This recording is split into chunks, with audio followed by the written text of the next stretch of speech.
नमस्कार। आपण माने जदि प्रतियोगितामूलक परीक्षा पई प्रस्तुत होउछंती तेबे कंप्यूटर ज्ञान निश्चय जरूरी। हाँ बिल्कुल। आउ आज आमे सेही कंप्यूटर संबंधी किछि बछा बछा बहुविकल्पीय प्रश्न माने एमसीक्यू आउ तार उत्तर विषय रे आलोचना करिबा। बढ़िया। तेबे चलंतु आजिर ही अभ्यास आरंभ करिबा। प्रथम प्रश्न नेबा। व्हाट इज द शॉर्टकट की फॉर वार्म बूटिंग? यार अर्थ हैला आम कंप्यूटर को पावर बंद न करी रीस्टार्ट करिबा जहाकू वार्म बूटिंग कहंती ता पई शॉर्टकट की कोन? अच्छा।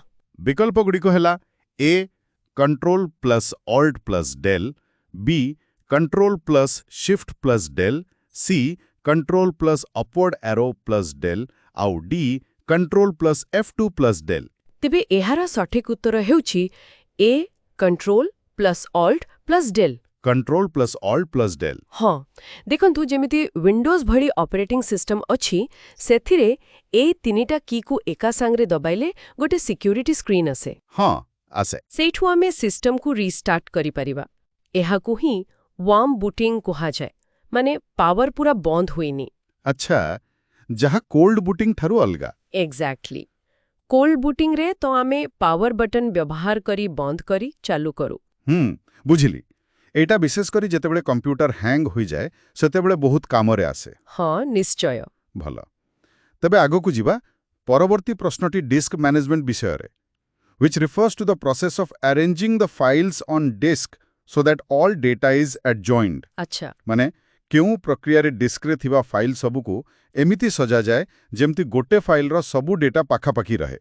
ऑप्शंस अछि ए डिफ्रैगमेंटेशन, बी डिस्क सॉर्टिंग, सी डिस्क फिल्टरिंग, डी डीसीरियलाइजेशन। एहार उत्तर हेबो ए डिफ्रैगमेंटेशन। डिफ्रैगमेंटेशन। हाँ देखंतु आमे जेतेबेले फाइल सेव करू बा डिलीट करू किछि बदलाऊ से फाइल रो अंश सबु डिस्क रो अलग अलग जगह रे रही जाए। हाँ खंड खंड हुई जाए। ठीक। तो डिफ्रैगमेंटेशन कौन करे से खंड गुडी को एकाठी आनी सजाड़ी दिए।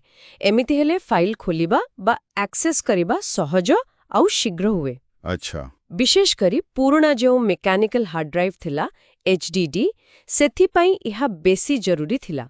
एबे SSD पई एतेटा नोहे। बुझिगली। भल कथा।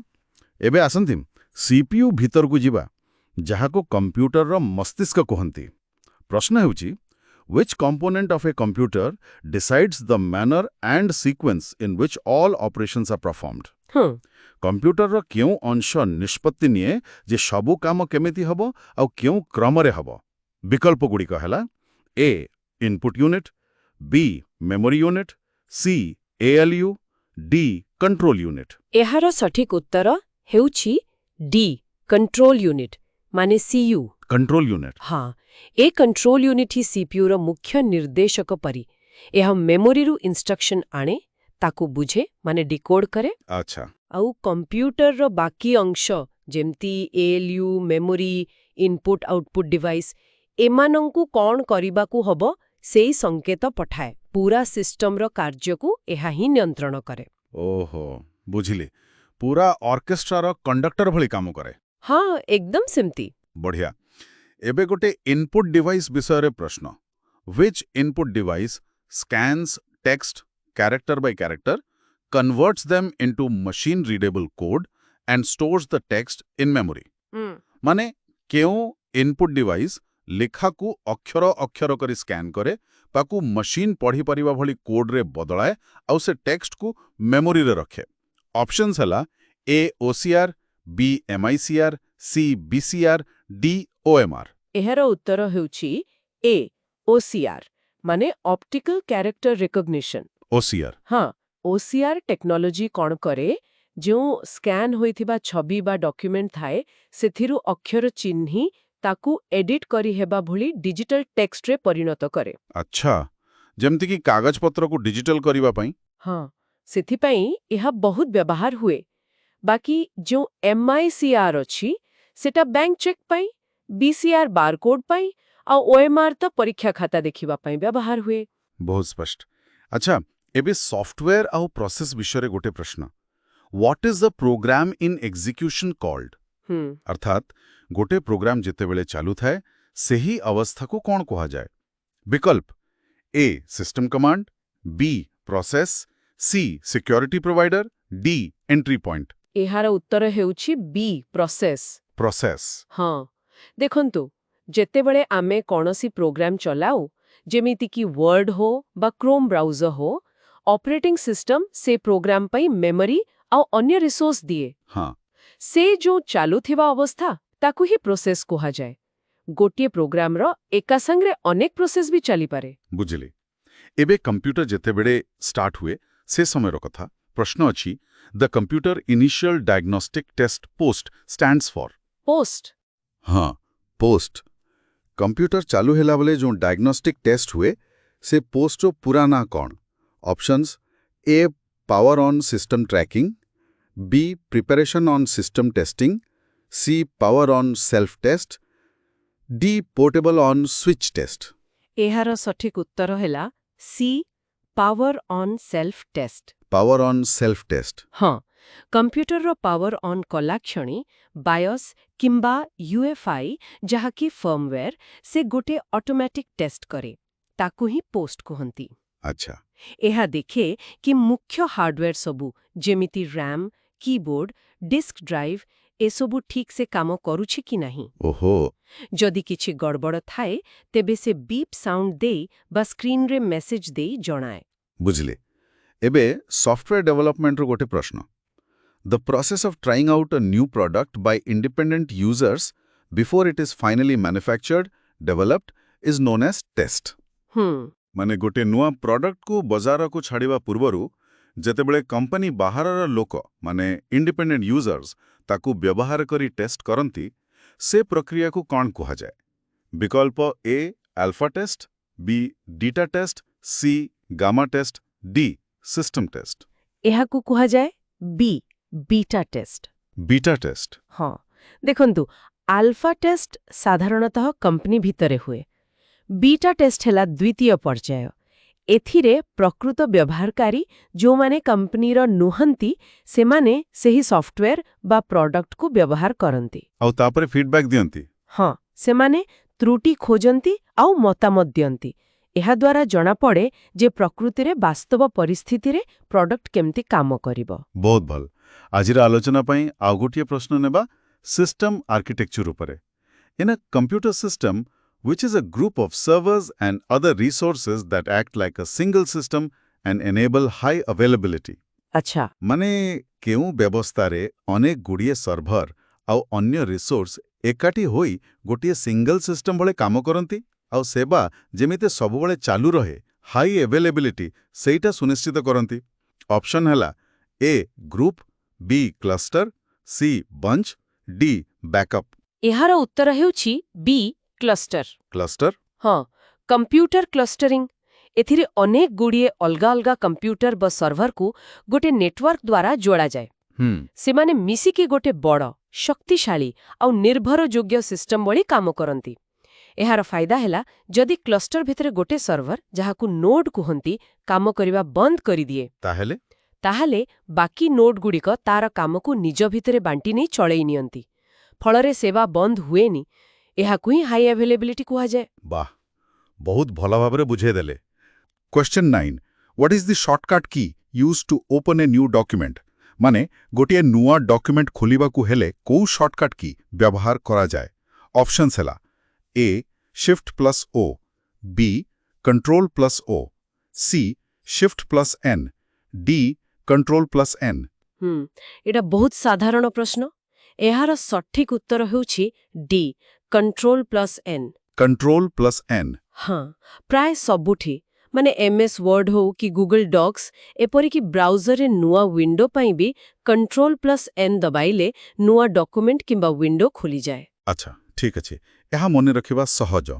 परवर्ती प्रश्न सीपीयू भीतर कथा। Question 10 which in the CPU carries out all arithmetic operations plus and or functions। अर्थात सीपीयू रो क्यों अंश सबु प्रकारर गाणितिक काम और एंड और भली लॉजिकल काम सबु करे। Options A control unit, B ALU, C backup unit, D storage unit. CPU रो को अंश एठी सठिक उत्तर हेबो बी ALU। ALU? ହଁ, ALU ମାନେ ଆରିଥମେଟିକ୍ ଲଜିକ୍ ୟୁନିଟ୍। ଏଇ ନାଁରୁ ହିଁ ଜଣାପଡ଼ୁଛି। ଆରିଥମେଟିକ୍ ମାନେ ଗାଣିତିକ କାମ, ଯେମିତି ଯୋଗ, ବିୟୋଗ, ଗୁଣନ, ହରଣ। ଆଉ ଲଜିକ୍ ମାନେ ହେଲା ତୁଳନା କରିବା କିମ୍ବା ଆଣ୍ଡ ଅର୍ ନଟ୍ ଭଳି ଯୁକ୍ତିଯୁକ୍ତ କାର୍ଯ୍ୟ କରିବା। ଏସବୁ ALU ହିଁ କରେ। ବୁଝିଲି। ତେବେ CPUର ଗଣିତ ଆଉ ଯୁକ୍ତି କାମ ପାଇଁ ALU ଦାୟୀ। ଭଲ। ପରବର୍ତ୍ତୀ ପ୍ରଶ୍ନ। ଆଉ ଗୋଟେ shortcut. Question 11. Which keyboard shortcut is used to access file menu options in the current program? ମାନେ ଯୋଉ ପ୍ରୋଗ୍ରାମ ଚାଲିଛି ତାର ଫାଇଲ୍ ମେନ୍ୟୁକୁ ଯିବା ପାଇଁ କୋଉ ସର୍ଟକଟ୍ ବ୍ୟବହାର ହୁଏ? ଅପସନ୍ସ ଦେଖନ୍ତୁ। A Alt+F, B Alt+E, C Alt+Tab, D Alt+A। ଏଇଟା ବି ବହୁତ ବ୍ୟବହାର ହୁଏ। ଏହାର ଉତ୍ତର ହେଉଛି A Alt+F। Alt+F, ଫାଇଲ୍ର F ନା? ହଁ, ସେମିତି ମନେ ରଖିବା ସହଜ। Alt କୀ ସହିତ F ଦବାଇଲେ ଅଧିକାଂଶ ୱିଣ୍ଡୋଜ୍ ପ୍ରୋଗ୍ରାମରେ ସିଧା ଫାଇଲ୍ ମେନୁ ଖୋଲିଯାଏ। ତାପରେ ଆପଣ ନ୍ୟୁ, ଓପନ୍, ସେଭ୍, ପ୍ରିଣ୍ଟ ଏସବୁ ଅପସନ୍ ବାଛିପାରିବେ। ଠିକ୍ ଅଛି। ଏବେ ଟିକେ ପୁରୁଣା ଟେକ୍ନୋଲୋଜି କଥା ପଚାରିବା। Question 12.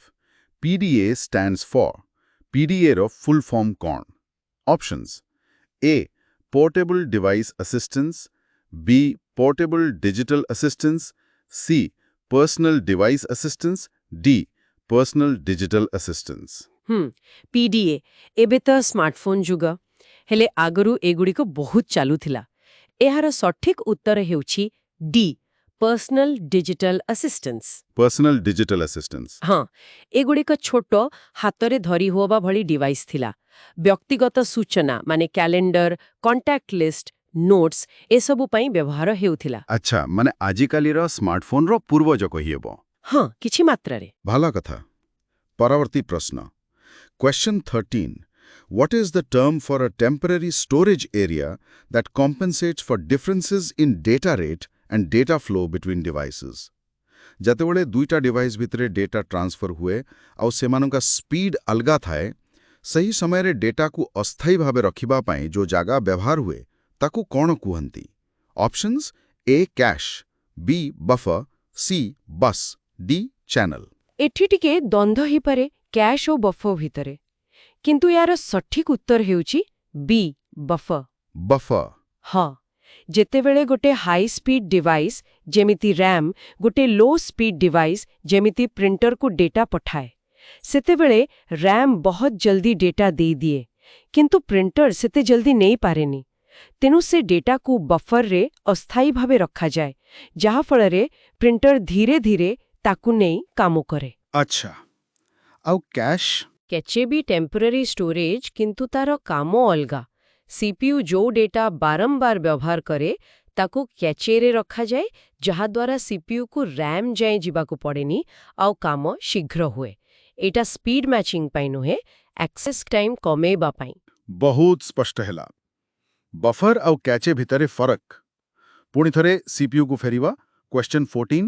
What is a component of the CPU which does operations such as bit shifting operation? CPUର କୋଉ ଅଂଶ ବିଟ୍ ଶିଫ୍ଟିଂ ଭଳି କାମ କରେ? Options. A IPU unit, B control unit, C ALU, D HSDs and SSDs। ଏଟା ପୁଣି ସେଇ ALUର କଥା। ପୁଣି ALU? ହଁ, ଆମେ କହିଥିଲେ ALU ଗାଣିତିକ ଆଉ ଲଜିକାଲ କାମ କରେ। ବିଟ୍ ଶିଫ୍ଟିଂ ଗୋଟେ ଲଜିକାଲ ଅପରେସନ୍। ଏଥିରେ ବାଇନାରୀ ସଂଖ୍ୟାର ବିଟ୍ସ ଗୁଡ଼ିକୁ ବାମ କି ଡାହାଣକୁ ଶିଫ୍ଟ କରାଯାଏ। ଏଟା ପ୍ରୋଗ୍ରାମିଂରେ ମଲ୍ଟିପ୍ଲିକେସନ, ଡିଭିଜନ କିମ୍ବା ଲୋ ଲେଭେଲ ଡାଟା ମ୍ୟାନିପୁଲେସନ ପାଇଁ ବ୍ୟବହାର ହୁଏ। ଆଚ୍ଛା, ତେବେ ବିଟ୍ ଶିଫ୍ଟିଂ ବି ALUର କାମ? ଏକଦମ। ଭଲ। ଏବେ ଗୋଟେ ବହୁତ ପରିଚିତ ଷ୍ଟୋରେଜ ମିଡିୟମ ବିଷୟରେ। Question 15. DVB stands for DVDର ପୁରା ନାମ କ'ଣ? ଅପସନ୍ସ ଦେଖିବା। A digital video disc, B data and video disc, C digital visual disc, D data visual disc. ହଁ, DVD। ଏଟା ତ ପ୍ରାୟ ସମସ୍ତେ ଜାଣିଥିବେ। ସଠିକ୍ ଉତ୍ତର ହେଉଛି A digital video disc. Digital video disc. ହଁ, ଆଗରୁ ଏହା ମୁଖ୍ୟତଃ ଭିଡିଓ ପାଇଁ ଥିଲା। ପରେ ଏଥିରେ ଡେଟା, ସଫ୍ଟୱେୟାର ସବୁ ରହିପାରିଲା, ତେଣୁ କିଛି ଲୋକ ଡିଜିଟାଲ ଭର୍ସେଟାଇଲ୍ ଡିସ୍କ ବି କହନ୍ତି। ଆଚ୍ଛା, ଭର୍ସେଟାଇଲ୍ ମାନେ ବହୁମୁଖୀ। ହଁ, କିନ୍ତୁ ପ୍ରଥମେ ଭିଡିଓ ପାଇଁ ହିଁ ଆସିଥିଲା। ଠିକ୍ ଅଛି। ପରବର୍ତ୍ତୀ ପ୍ରଶ୍ନ କମ୍ପ୍ୟୁଟରର ପୁରା ଷ୍ଟ୍ରକ୍ଚର ବିଷୟରେ Question 16. The overall design, construction, organization and interconnection of the various components of a computer system is referred as. ମାନେ ଗୋଟେ କମ୍ପ୍ୟୁଟର ସିଷ୍ଟମର ବିଭିନ୍ନ ଅଂଶର ସାମଗ୍ରିକ ଡିଜାଇନ, ତାକୁ କେମିତି ତିଆରି କରାଯାଇଛି, ସଜାଯାଇଛି ଆଉ ଯୋଡ଼ାଯାଇଛି, ଏ ସବୁକୁ ମିଶାଇ କ'ଣ କୁହାଯାଏ? Options A computer design, B computer program, C computer architecture, D computer algorithm. ଏହାର ଉତ୍ତର ହେବ C computer architecture. Computer architecture ହଁ, ଏହା ହେଉଛି କମ୍ପ୍ୟୁଟରର ମୌଳିକ ସଂରଚନା। କେମିତି CPU, memory, input output devices ସବୁ ଏକାଠି କାମ କରିବେ ତାର ବ୍ଲୁପ୍ରିଣ୍ଟ ବା ନକ୍ସା। ଆଚ୍ଛା, ମାନେ ଘର ତିଆରି ବେଳେ ଯେମିତି ଆର୍କିଟେକ୍ଚରାଲ ପ୍ଲାନ୍ ଥାଏ ସେମିତି। ହଁ, ଠିକ୍ ସେମିତି। ଏହା ସିଷ୍ଟମର ପରଫର୍ମାନ୍ସ ଆଉ କ୍ୟାପାବିଲିଟିକୁ ବହୁତ ପ୍ରଭାବିତ କରେ। ଭଲ। ଏବେ ଟିକେ ବିଟ୍ ଆଉ ବାଇଟ୍ ଉପର ପ୍ରଶ୍ନ। Question 17. A 32-bit word computer can access how many bytes at a time? ଗୋଟିଏ 32-bit word computer ଏକା ସାଙ୍ଗରେ କେତେ ବାଇଟ୍ ଡେଟା ଆକ୍ସେସ୍ କରିପାରିବ? ଅପସନ୍ସ ଏ 4, ବି 8, ସି 16, ଡି 32। ଏଇଟା ସିଧା ଗଣିତ। ୱାର୍ଡ ସାଇଜ୍ ହେଲା 32 ବିଟ୍ସ ଆଉ ଆମେ ଜାଣିଛେ 1 ବାଇଟ୍ ଇକ୍ୱାଲ୍ସ ଟୁ 8 ବିଟ୍ସ। ହଁ, ତେବେ 32 ବିଟ୍ସ କେତେ ବାଇଟ୍ ହେବ? 30କୁ 8ରେ ହରିଲେ 4 ବାଇଟ୍। ତେବେ ଉତ୍ତର ଏ 4। ଏକଦମ ସଠିକ ଉତ୍ତର A4। ଗୋଟେ 32 ବିଟ୍ ସିଷ୍ଟମ ଏକାଥରେ 4 ବାଇଟ୍ ମେମୋରିକୁ ଆକ୍ସେସ୍ କରିପାରେ। ଠିକ୍ ଅଛି। ପରବର୍ତ୍ତୀ ପ୍ରଶ୍ନ ମଦରବୋର୍ଡର ଗୋଟେ ଛୋଟ ଜିନିଷ ବିଷୟରେ। Question 18. Which is a short length of conductor that is used to close, open or bypass part of an electronic circuit in a motherboard? ମଦରବୋର୍ଡରେ ଥିବା ଗୋଟେ ଛୋଟ କଣ୍ଡକ୍ଟର ଯାହାକି ସର୍କିଟର କିଛି ଅଂଶକୁ ବନ୍ଦ କରିବା, ଖୋଲିବା କିମ୍ବା ବାଇପାସ୍ କରିବା ପାଇଁ ବ୍ୟବହାର ହୁଏ, ତାକୁ କ'ଣ କହନ୍ତି? Options A USB, B heat sink, C CMOS, D jumper. ଏଇ ଛୋଟ ଜିନିଷଟାକୁ କହନ୍ତି ଡି ଜମ୍ପର। ଜମ୍ପର? ହଁ, ଏଗୁଡ଼ିକ ଛୋଟ ପ୍ଲାଷ୍ଟିକ୍ କଭର ଥିବା ମେଟାଲ କନେକ୍ଟର। ମଦରବୋର୍ଡ ଉପରେ ଦେଖିବେ କିଛି ପିନ୍ ଥାଏ। ସେହି ପିନ୍ଗୁଡ଼ିକ ଉପରେ ଏଇ ଜମ୍ପରକୁ ଲଗେଇ କିମ୍ବା ବାହାର କରି ହାର୍ଡୱେର ସେଟିଂସକୁ କନଫିଗର କରାଯାଏ। ଆଗରୁ ଏହାର ବହୁତ ବ୍ୟବହାର ଥିଲା। ଆଚ୍ଛା, କନଫିଗରେସନ ପାଇଁ। ବୁଝିଲେ। ଆଉ ମାତ୍ର 2ଟି ପ୍ରଶ୍ନ। Question 19. Which of the following devices are commonly divided into 3 kinds of devices, namely input devices, output devices and storage devices? ତଳେ ଦିଆଯାଇଥିବା ମଧ୍ୟରୁ କାହାକୁ ସାଧାରଣତଃ 3 ଭାଗରେ ବଣ୍ଟାଯାଏ? ଇନପୁଟ୍ ଡିଭାଇସ୍, ଆଉଟପୁଟ୍ ଡିଭାଇସ୍ ଆଉ storage device. Options A peripherals, B projection devices, C software, D display devices. ଏହାର ଉତ୍ତର ହେବ ଏ ପେରିଫେରାଲ୍ସ। ପେରିଫେରାଲ୍ସ ହଁ, ପେରିଫେରାଲ୍ସ ମାନେ ହେଲା ସେହି ସବୁ ବାହ୍ୟ ଯନ୍ତ୍ରାଂଶ ଯାହା କମ୍ପ୍ୟୁଟର ସହ ଯୋଡ଼ାଯାଏ କିନ୍ତୁ କୋର୍ କମ୍ପ୍ୟୁଟିଂ ପାଇଁ ଅତ୍ୟାବଶ୍ୟକ ନୁହେଁ। ଯେମିତି କିବୋର୍ଡ, ମାଉସ୍ ଏଗୁଡ଼ା ଇନପୁଟ୍, ମନିଟର, ପ୍ରିଣ୍ଟର ଏଗୁଡ଼ା ଆଉଟପୁଟ୍, ଆଉ external hard drive, pen drive ଏଗୁଡ଼ା ଷ୍ଟୋରେଜ୍। ଏସବୁକୁ ମିଶାଇ ପେରିଫେରାଲ୍ସ କୁହାଯାଏ। ଠିକ୍ ଅଛି। ଏବେ ଆଜିର ଶେଷ ପ୍ରଶ୍ନ ଡେଟାବେସ୍ରୁ। Question 20. Weak entity does not have sufficient attributes to form which key? ଗୋଟେ ଦୁର୍ବଳ ଏଣ୍ଟିଟି ପାଖରେ କୋଉ କି ତିଆରି କରିବା ପାଇଁ ପର୍ଯ୍ୟାପ୍ତ ଆଟ୍ରିବ୍ୟୁଟ୍ ନଥାଏ? ଅପସନ୍ସ ଏ ଅଲ୍ଟରନେଟ୍ କି, ବି କମ୍ପୋଜିଟ୍ ପ୍ରାଇମେରୀ କି, ସି ପ୍ରାଇମେରୀ କି, ଡି ଫରେନ୍ କି। ଏଇଟା ଡେଟାବେସ୍ ଡିଜାଇନର ଗୋଟେ କନସେପ୍ଟ। ଏକ ୱିକ୍ ଏଣ୍ଟିଟି ତାର ନିଜର ଏକ ୟୁନିକ୍ ଆଇଡେଣ୍ଟିଫାୟର ନଥାଏ। ତେଣୁ ଏହା ନିଜେ ନିଜେ ଗୋଟେ ସି ପ୍ରାଇମେରୀ କି ତିଆରି କରିପାରେ ନାହିଁ।